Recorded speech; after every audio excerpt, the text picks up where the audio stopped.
That is how you do a payoff. I will say, as awesome as this episode was, though, it did feel like a big video game level with a final boss. Because it's like, each time they clear an area, you move on to the next one. It's like, oh, we need to fight the droidicus. Okay, well, that didn't work. Let's go over to this area.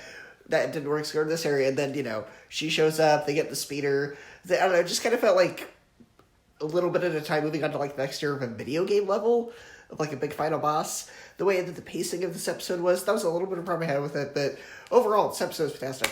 So I love seeing Boba and Mando team up, and also just seeing the whole town fight to take it back, because that is a huge part of what Star Wars is all about.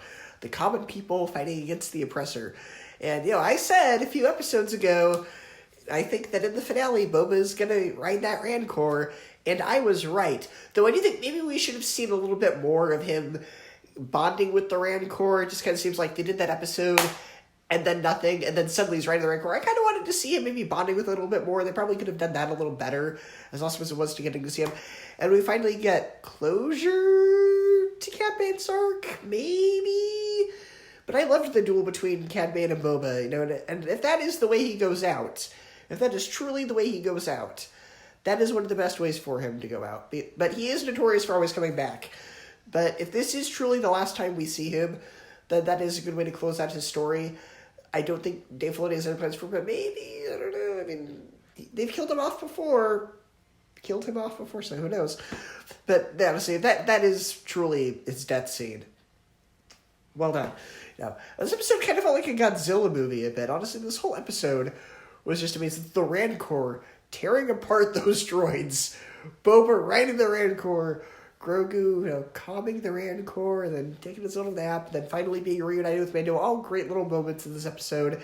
And now we know what Grogu's choice was a couple episodes ago, or the last episode. He decided not to train with Luke. He left to go be with Mando. And I can't wait to see what they have in store for him in Season 3 of Mandalorian.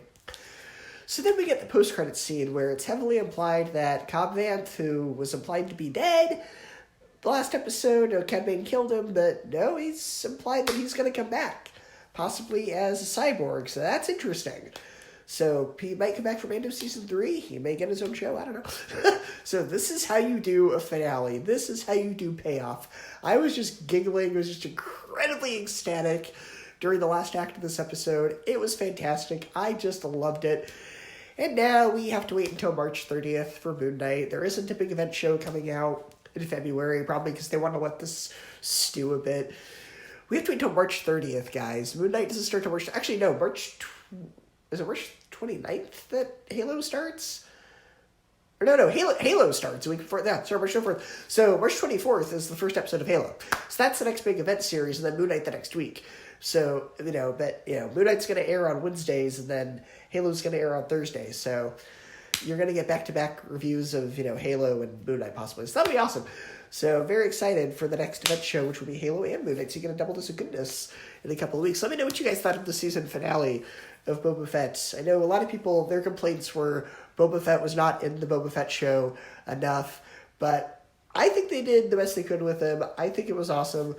I love seeing just all these other characters come back. For me, who grew up watching Clone Wars, it was honestly almost perfect. Like I said, I wish they had maybe showed Boba bonding with the Rancor a little bit more, because it seems like that was set up and then just kind of went away until they needed to use it again. As awesome as it was seeing him ride the Rancor, it doesn't seem like that was earned enough. I think maybe they needed to show maybe a little bit more of him bonding with the Rancor and how he earned its trust. Now he finally was able to let him ride him. So that's the one thing that maybe could have done a little better with it, but I really enjoyed this episode. Let me know what you guys thought.